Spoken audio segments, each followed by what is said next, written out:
নমস্কার বন্ধুরা, আমি পার্থ আপনাদের সামনে এসে উপস্থিত হয়েছি আমাদের প্রতিবেশী রাজ্য ঝাড়খণ্ডের জামশেদপুর ভ্রমণের দ্বিতীয় পার্ট নিয়ে। আগের ভিডিওতে আমরা বাড়ি থেকে বেরিয়ে জামশেদপুর পৌঁছই এবং হোটেল খুঁজে বার করি এবং ভাড়া করি। পরের দিন সকালে বেরিয়ে পড়ি দলমা পাহাড়ে শিবরাত্রি উপলক্ষে অনুষ্ঠিত হওয়া মেলা দেখতে। দলমা গেট পার হয়ে আমরা দলমা ওয়াইল্ড লাইফ স্যাংচুয়ারিতে এসে উপস্থিত হই। দেখে নিই দলমা পাহাড়ের মধ্যে দলমা হরিণ সংরক্ষণ কেন্দ্রটি। তারপর এই ভিডিওতে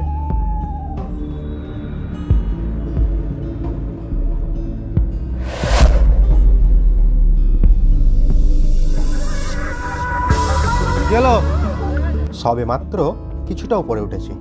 শিবরাত্রির পূজা উপলক্ষে এখানেও চাঁদা নিচ্ছিল, তাই দাঁড়াতে হয় এবং প্রথমে থাকা বাইকটিকে আমাদেরই সেকেন্ড বাইকটি পিছন থেকে ধাক্কা মারে। বাইকের চেন কভার বেঁকে যায়। অগত্যা টিয়ার করা সঙ্গে থাকা স্ক্রুড্রাইভারের সাহায্যে সেটিকে চলার যোগ্য করে তুলি এবং আমরা সামনের দিকে এগিয়ে যাই। দলমা পাহাড়ের প্রাকৃতিক সৌন্দর্য অপরিসীম। একদিকে পাহাড় আর পাহাড়ের গায়ে সাপের মতো এঁকে বেঁকে চলেছে সরু রাস্তা, যা দিয়ে অনায়াসে 4 চাকা যেতে পারে। আর রাস্তার অন্যদিকে আছে খাদ। 193 বর্গ কিলোমিটার এলাকা জুড়ে অবস্থিত এই দলমা ওয়াইল্ড লাইফ স্যাংচুয়ারি। এখানে আপনারা পুরোপুরি হিল রিজিয়নের মতোই ফিলিংস পাবেন।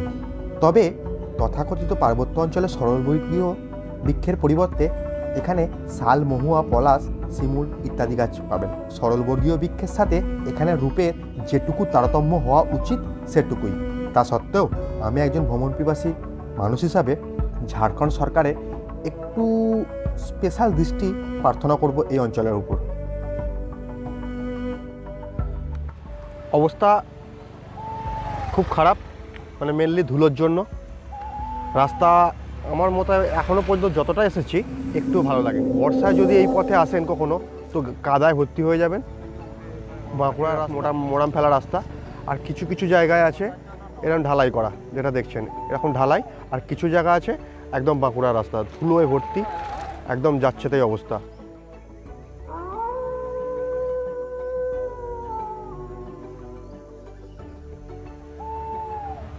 এখানে এসে পেলাম একটি ট্রি হাউস। অ্যাকচুয়ালি গাছের উপর বাঁশের তৈরি, এইভাবে বাঁশ দিয়ে তৈরি মাচা করা আছে। এই মাচার উপরে আপনি উঠতে পারেন, ওপরে পলিথিনের সেট দেওয়া আছে। উঠে এই জঙ্গলটাকে একটু দেখতে পারবেন, এই আর কি। চলুন যাই, উঠে দেখি কেমন লাগে। বাঁশের মাচা, তাও নাকি গাছের ওপর। ওঠার সিঁড়িগুলো বাঁশের তৈরি, একটি সিঁড়ি ধাপ নেই, আবার সব কটি বাঁশই খুলে গেছে। কি আর করব, একটু লম্বা পা বাড়াতে হলো, এই আর কি। বেশ পরিপাটি করে বানানো হয়েছে। এক ভদ্রলোক তো মনের আনন্দে দিবানিদ্রায় মগ্ন। আমার পায়ের শব্দে একবার মাথা তুলে দেখে নিলেন কিসের শব্দ।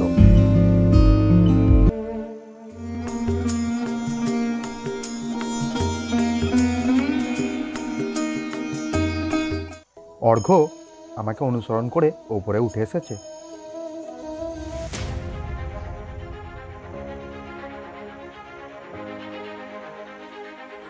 নিচে নেমে এসে আমাদের পূর্বপুরুষের দেখা পেলাম, যিনি আবার লাফিয়ে গাছে চড়ে বসলেন। দলমার গাছবাড়ি বা গাছে মাচা যাই বলুন, সেটা উঠে দেখলাম। তো চলুন এবার যাই হিলটপের দিকে। শিবরাত্রি উপলক্ষে দলমা হিলটপে 3 দিন মেলা বসে। প্রচুর মানুষ এই সময় এখানে আসেন। রাস্তায় চলমান গাড়ি দেখে অনুমান করতে পারছেন নিশ্চয়ই। বেশিরভাগ স্থানীয় মানুষ পায়ে হেঁটে হিলটপে ওঠে পুণ্যার্জনের জন্য। যারা হেঁটে ওঠে তারা কিন্তু অন্য পথে আসে। যে পথে আমরা এলাম এই পথে নয়। আপনি 1 বা 2 দিনের জন্য ঘুরতে আসবেন, আপনাকে 4 চাকা ভাড়া করতে হবে, যা জামশেদপুরে পেয়ে যাবেন। তবে আমি যা দেখলাম, কোনো গাড়ি 5,000 টাকার নিচে পাহাড়ে যেতে রাজি নয়। যদি এটা সিজন ফাঁকা সময় অর্থাৎ অফ সিজনে এটা কম হলেও হতে পারে। দলমার পথে দাঁড়িয়ে আছি, আর রাস্তা বাকি স্থানীয় লোকের মুখ থেকে যেটা শুনছি 1.5 কিলোমিটার বা 2 কিলোমিটার। এখান থেকেই এরকম বিভৎস জ্যাম, যার কোনো উপায় নেই, আর সবার অগোছালো ড্রাইভিং, যার ফলে এই পরিস্থিতি সৃষ্টি হয়েছে। তো আমরা এখনও চেষ্টা করব এই জ্যামটা একটু ক্লিয়ার হলে উপরে ওঠার। কোনো উপায় নেই যাওয়ার, মনে হয় না আর উপরে উঠতে পারবো বলে। মানে যত দূর দেখছি শুধু বাইক নিয়ে মানুষ দাঁড়িয়ে আছে। পুরোপুরি বিধ্বস্ত, প্রচণ্ড জ্যাম। বা কালকে শিবরাত্রি গেছে, তো সেই জন্য উপরে শিব পূজার জন্য প্রচুর মানুষের সমাগম ঘটে। চলো বাইক রাইডিং, কোনো যাওয়ার উপায় নেই। আদৌ হিলটপ পর্যন্ত যেতে পারবো কি সেটাও বুঝে উঠতে পারছি না। অনেকটা আশা নিয়ে এসেছিলাম দলমা পাহাড়ে, আর মনে হয় না সে আশা পূর্ণ হবে বলে। দেখি যতটা সম্ভব হয় চেষ্টা করি। প্রচণ্ড জ্যাম ক্লিয়ার হয়নি, তাই ওখানে বাইক পার্কিং করে পায়ে হেঁটে এগিয়ে আসি। সামনে পেলাম একটি পাতকুয়ার মনে হয় কিছু বিশেষত্ব আছে। সামনে যাই, চলো তারপর দেখা যাবে কি আছে। মনে হচ্ছে স্থানীয় মানুষ এটিকে পবিত্র পাতকুয়া মনে করে। দেখুন, বালতি করে পাতকুয়া থেকে জল তোলা হচ্ছে এবং কেউ বোতল ভরছে, আবার কেউ ঘটি করে সেই জল পান করছে।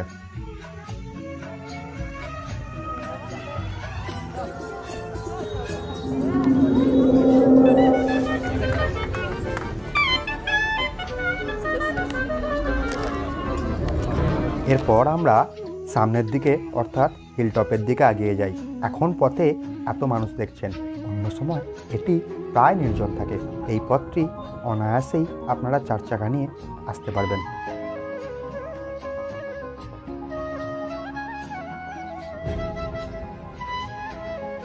আমার বাম দিকে পাহাড়, আর ডান দিকটা দেখুন পাহাড় ঢালু হয়ে নেমে গেছে একদম খাদে।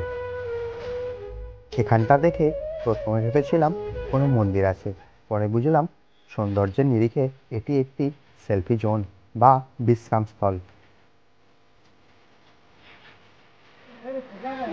আরেকটু আগিয়ে আসতে পেরেছি, তো দেখতেই পাচ্ছেন শিবরাত্রির উপলক্ষে দলমা পাহাড়ে একটি মেলা বসেছে। তো স্থানীয় প্রচুর মানুষের সমাগম ঘটেছে এখানে। সবাই ঝাড়খণ্ডের, কিছু পুরুলিয়া থেকেও আছেন। প্রচুর মানুষের সমাগম ঘটেছে এখানে, মেলা চলছে।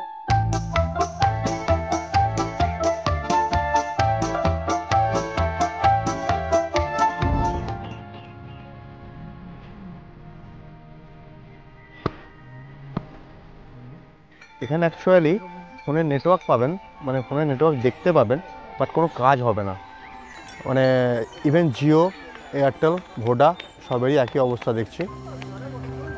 বন্ধুরা, না ভাগ্য শেষ পর্যন্ত খারাপই রইল।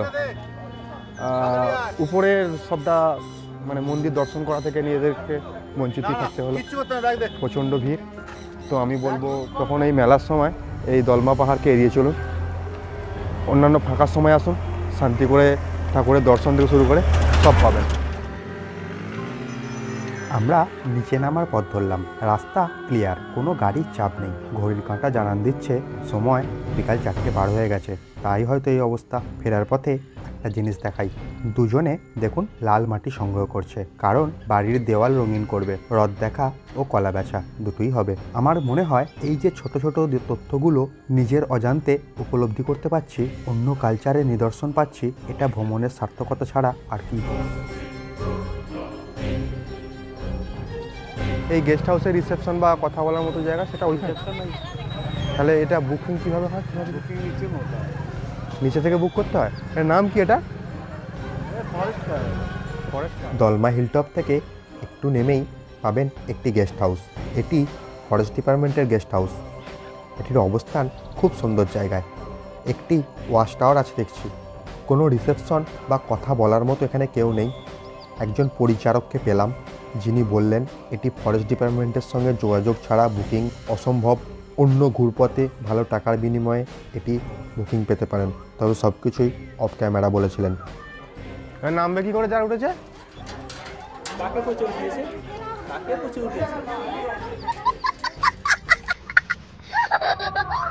বন্ধুরা, আমরা দাঁড়িয়ে আছি বেতাব ভ্যালি। এটা হচ্ছে গরিবের বেতাব ভ্যালি। ব্যাকগ্রাউন্ডটা দেখুন। হ্যাঁ, গরিব লোকের পক্ষে সত্যি এটা বেতাব ভ্যালির মতন সুন্দর। আসবেন নাকি বেতাব ভ্যালিতে? হিলটপ থেকে যখন দলমা গেটে এলাম তখন বিকাল গড়িয়ে গেছে। গেটের বাইরে হাই রোডের গায়ে অনেক ধাবা আছে, একটাতে লাঞ্চ করে নিই। হ্যাঁ, ঠিক শুনেছেন, বিকালেই লাঞ্চ সারলাম এবং হোটেলে ফিরে যাই। এরপর আর শারীরিক ক্ষমতা ও মানসিক ক্ষমতা কোনো কিছুই অবশিষ্ট ছিল না। আগের ভিডিওতে দেখেছেন আমাদের হোটেল ছিল মাঙ্গু বাস স্ট্যান্ডে। আমরা হোটেলের সামনে একটি দোকান থেকে ব্রেকফাস্ট করে রওনা দিই চান্ডিল ড্যামের উদ্দেশ্যে। পথের ধারে মাটির কলসি বিক্রি হতে দেখলাম, আর জামশেদপুর এলাকা ছেড়ে বেরিয়ে আসতেই দলমা হিল রেঞ্জ আমাদের সাথে সাথে ছিল, আর ছিল আগুনরাঙা পলাশ। রাস্তা পাথর কেটে তৈরি করা, যা সৌন্দর্যে আলাদা মাত্রা যোগ করেছিল। फलक तक चल साथ मेरे, फलक तक चल साथ चल। জামশেদপুর থেকে চান্ডিল ড্যাম 32 কিমি দূরে, দলমা গেট থেকে 11 কিমি দূরত্বে অবস্থিত, যা রাস্তার ডান দিকে পড়ে। চান্ডিল ড্যামের গেটটি আমাদের অভ্যর্থনা জানালো।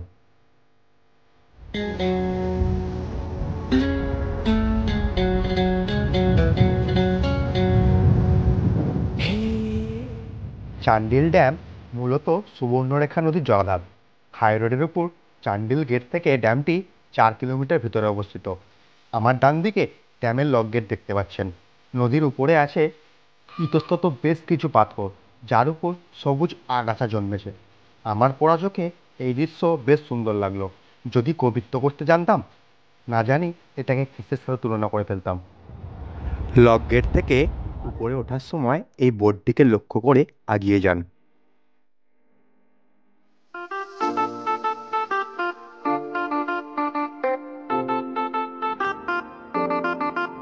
বন্ধুরা, এখন দাঁড়িয়ে আছি চান্ডিল ড্যামের সামনে। তো আপনারা দেখতে পাচ্ছেন পিছনে চান্ডিল ড্যাম। আপনাদের সবটা ঘুরিয়ে দেখাচ্ছি, সাথে থাকুন। এই হলো চান্ডিল ড্যামের সামনে। 4 চাকা বা বড় গাড়ি এলে এই উপরটা পার্কিং, বাইক দেখছি সবাই এই সাইডে পার্কিং করেছে। এই যে পরপর আমরা প্রথমে লক গেটের দিকে যাব, পায়ে হেঁটে যেতে হবে। সামনে চান্ডিল ড্যামের বোর্ড পেলাম, একটু ফটো সেশন চললো। এবার সামনের দিকে এগিয়ে যাই। আসুন এক ঝলকে দেখে নিই চান্ডিল ড্যামের সৌন্দর্য।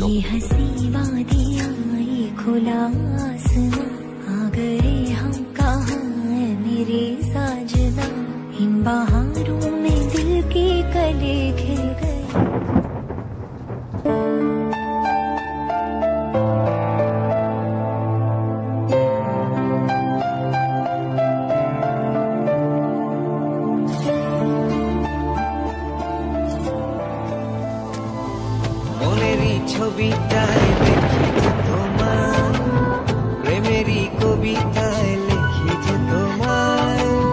সামনে দাঁড়ালে, দু হাত বাড়ালে, উদাসী স্বপ্নগুলো ভাষা খুঁজে পায়। দেখছেন বন্ধুরা, চান্ডিল ড্যামের এটা এক সাইডটা, অর্থাৎ যে ড্যামের জল খোলা হয়, জল এদিক দিয়ে বাইরে বেরিয়ে যায়।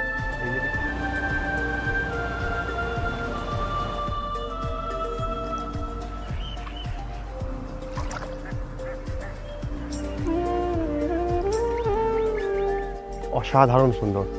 আর উল্টো দিকটা দেখুন,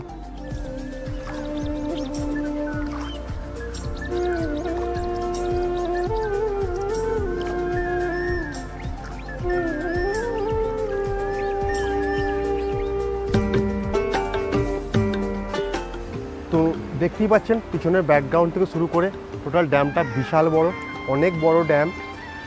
যদি জলরাশির দিকে তাকিয়ে দেখি, দিগন্ত রেখা পর্যন্ত জলরাশি দেখতে পাবো। আর দুদিকে পাহাড়, একদিকে বোটিং হচ্ছে। একটু পরে আমরা বোটিং করব, ওদিকে যাব, সবটা তুলে ধরবো, কত ফেয়ার সমস্ত কিছু তুলে ধরবো। আর এদিকে দেখুন সারি সারি পাহাড়, একে অপরের সঙ্গে যেন গিয়ে ছোঁয়ার চেষ্টা করছে একে অপর। আমাদের ফটো সেশন চলছে, আমাদের সঙ্গে শিল্পী মানুষ আছে।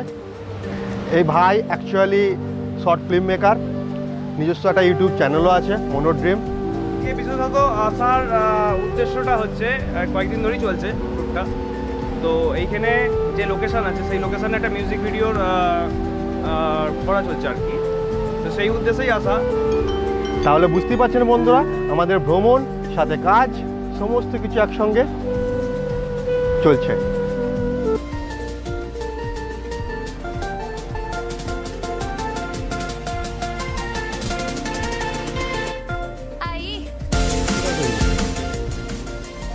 अच्छा ये क्या गाछ है? चना क्या खरीदा आपने यहाँ से? दाम कितना लिया? प्राइस 1 पीस का 5। अच्छा अच्छा, बहुत बढ़िया, थैंक यू। नाम तो हम लोग प्रोनाउंस नहीं कर पा रहे हैं, भैया बता दे रहे हैं, उसे कर लीजिएगा। बहुत बढ़िया, बहुत बढ़िया, থ্যাংক ইউ। লক গেটের দিক থেকে ঘুরে আমরা চলেছি নৌকা বিহার করতে। যাওয়ার পথে এই স্থানীয় কাপেলদের পেলাম। এদের হাতের গাছগুলি হলো চানা বা ছোলা গাছ, যা 5 টাকা দিয়ে এরা রাঁচি থেকে কিনে এনেছে। এদের থেকে কাঁচা ছোলা খেয়ে দেখলাম, বেশ ভালোই লাগলো। আমরা এসেছি চান্ডিল ড্যামে নৌকা বিহার কমপ্লেক্সে। পথের ধারে দুদিকে একাধিক দোকান পাবেন, যেখানে আপনারা স্বাচ্ছন্দ্যে বাঙালি, চাইনিজ, সাউথ ইন্ডিয়ান খাবার পেয়ে যাবেন।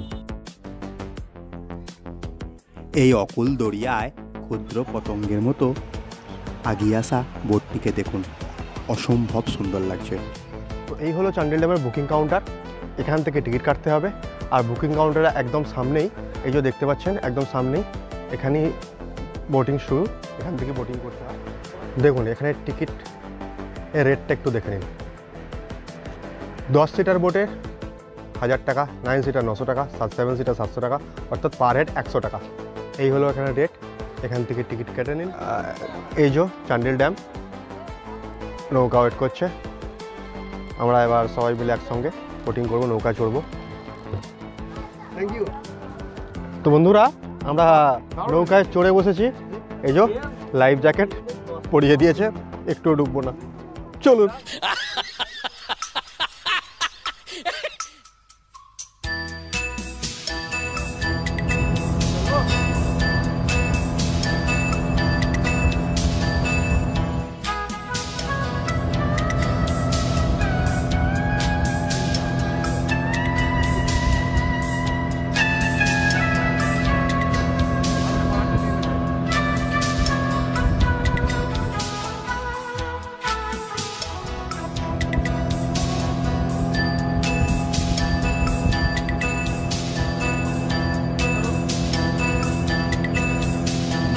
পাইয়া যাও রে অকুল দরিয়ার মাঝে, আমার ভাঙা নাও রে মাঝি পাইয়া যাও রে, মাঝি পাইয়া যাও রে অকুল দরিয়ার মাঝে, আমার ভাঙা নাও রে মাঝি। হ্যাঁ, আমরা বয়ে চলেছি অকুল দরিয়ায়, তবে নাও ভাঙা নয়। আর মাঝি আছে, কিন্তু কোনো পাল ও দাঁড় কিছুই নেই। এটি মোটর চালিত নাও বা নৌকা।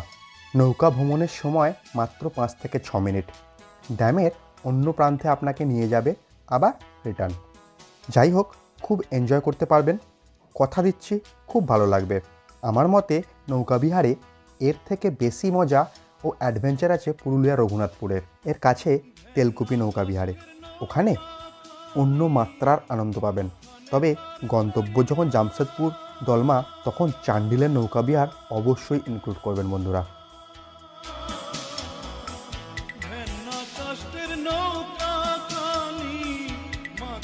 190 মিটার গভীর জলাধারটি মূলত সুবর্ণরেখা ও হুড্রু ফলস থেকে উৎপন্ন কারকারি নদীর জলে পুষ্ট। আমরা ভ্রমণ করছি লাস্ট ফেব্রুয়ারি মান্থ। এখন মনে হচ্ছে শীতে এটি অন্য রূপে দেখা দেবে, কারণ অনেক পাখির দেখা পাওয়া যাবে এই জলাশয়ে। মাঝি বাইয়া যাও রে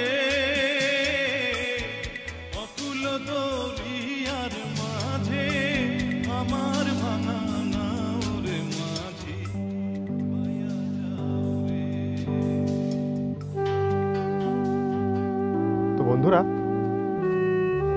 আমি জাস্ট এখানটায় আপনাদের জায়গার লোকেশনটা আপনাদের দেখাচ্ছি, কোথায় দাঁড়িয়ে আছে দেখুন।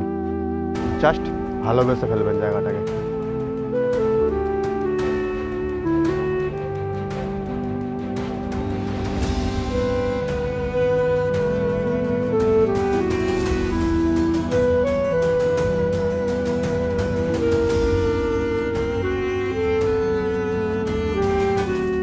একদম ওয়েস্ট বেঙ্গলের খুব কাছে, ঝাড়খণ্ডের এটা চান্ডিল। এই চান্ডিল ড্যামে পারলে একবার হলেও ভ্রমণ করে যাবেন। অসম্ভব সুন্দর, অসম্ভব সুন্দর জায়গা। বোটিং করতে পারছেন, পুরো এলাকাটা অ্যাম্বিয়েন্স খুব সুন্দর।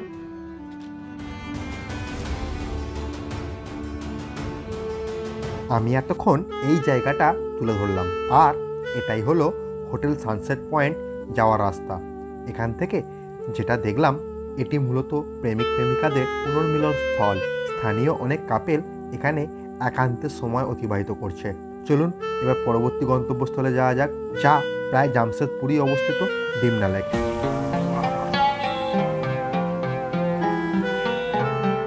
এটা ডিমনা লেক, ডিমনা লেকের পাশে দাঁড়িয়ে আছে। তো এই ডিমনা লেক জামশেদপুর টাউনের একদম কাছেই। তো এখানে আপনারা অবশ্যই ঘুরতে পারেন।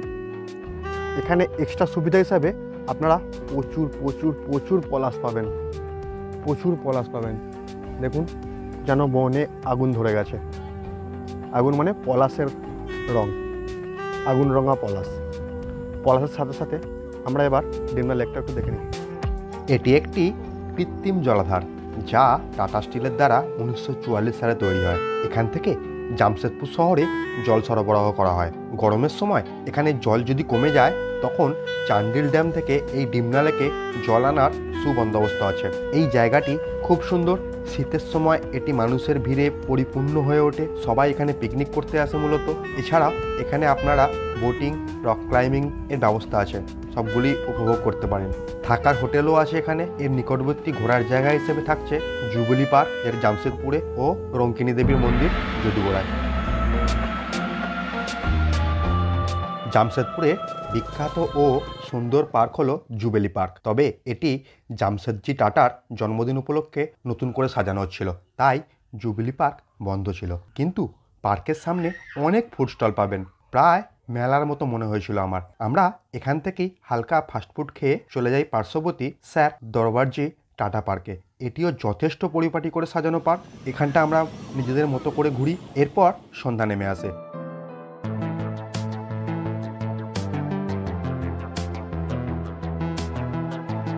আমরা সন্ধ্যাটা 3 কিমি দূরে অবস্থিত সূর্য মন্দিরে কাটিয়ে দিই এবং এই দিনের ঘোরা এখানেই শেষ হয়।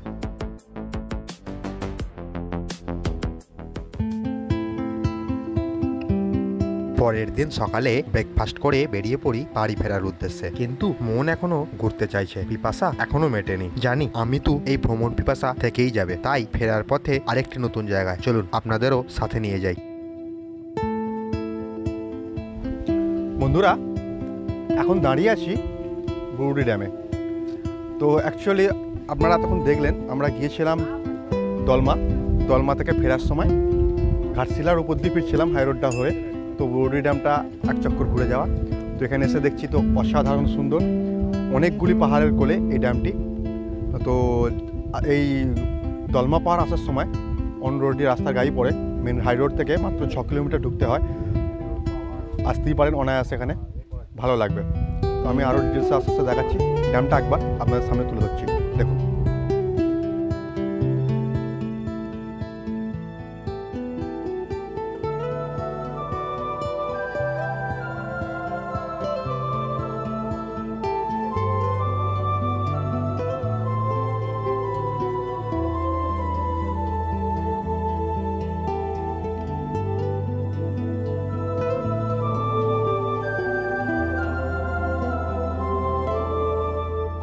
তো বন্ধুরা, এই যে বুরুডি ড্যাম, এখানে আপনারা খাবারও পাবেন, লাঞ্চেরও সুবিধা আছে। এখানে এই ড্যামের সামনেই দোকান আছে, ওখানে লাঞ্চ করতে পারেন। 50 টাকায় পেট পুরন ভাত পেয়ে যাবেন। আর মাংস 50 টাকা প্লেট দিচ্ছে। দেশি মুরগি পেয়ে যাবেন। দেশি মুরগি সহযোগে এখানে আপনারা খাবার খেতেই পারেন।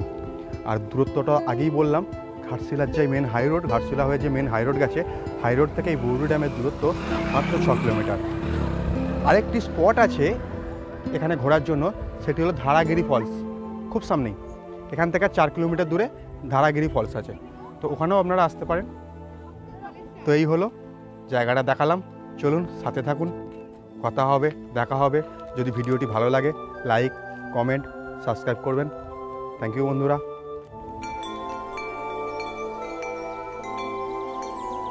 বুরুডি ড্যামের পাশে হোটেলে খেতে বসেছি। এখানে খাবো। এখানে খাবারের রেট 50 টাকায়, যত ইচ্ছা খান, এই হলো ব্যাপার। আর চাইলে এখানে দেশি মুরগিও পাবেন, তো দেশি মুরগি সহ লাঞ্চ এখানে সেরে নিন। আর একটা কথা বলতে পারি, ইচ্ছা হলে এখানে ক্যাম্প করে নিজস্ব ক্যাম্প এনে থাকতেই পারেন। কোনো বাধা নেই, কোনো রিস্ক নেই, কোনো ঝামেলা নেই, কোনো জন্তু জানোয়ারের ভয়ও নেই, লোকাল কোনো সমস্যাও আপনাকে ফেস করতে হবে না। তো আপনারা নিজের ইচ্ছার মধ্যে এখানে টেন্ট খাটিয়ে থাকতেই পারেন। এই লেকের পাশে ওই যে যেমন দেখালাম, ভালো করে দেখুন, এই যে এরকম ধারে পরিষ্কার আপনি টেন্ট করে থাকতে পারছেন। এই যে দেখুন এই ড্যাম, এই এনভায়রনমেন্ট, আর আপনি থাকছেন হচ্ছে এরকম জায়গায়। অনেকেই আছে দেখছি নিজের গাড়ি নিয়ে এসে, দারুণ, এক কথা দারুণ। আমি এখন ড্যামের বাঁধ থেকে নিচে নেমে এসেছি। এখান থেকে অনেকগুলি পাহাড়ের কোলে এই সুন্দর লেকটিকে আরো কাছ থেকে দেখার আশায় আমার পিছনে একটি টেন্ট দেখলাম সবুজ রঙের। এখানে নিজেদের টেন্ট নিয়ে এসে যে কোনো ভ্রমণ পিপাসু থাকতেই পারে। এক মা তার সন্তানকে নিয়ে লেকের জলে মাছ ধরতে দেখলাম। এত বৈচিত্র্যের জন্যই এটা সাহিত্যিক বিভূতিভূষণ বন্দ্যোপাধ্যায়ের ঘাটশিলা। 3 দিক পাহাড়ে ঘেরা আর একদিক জঙ্গলে ঘেরা এই বুরুডি ড্যাম ঘাটশিলার সব থেকে সুন্দর স্থান। সময়ের অভাবে ধারাগিরি জলপ্রপাত আর যাওয়া হলো না। আবার আসিব ফিরে এই সুন্দর প্রকৃতির মাঝে কোনো এক বর্ষায়। এই কথা মনে মনে প্রতিজ্ঞা করে বাড়ি ফিরে চললাম।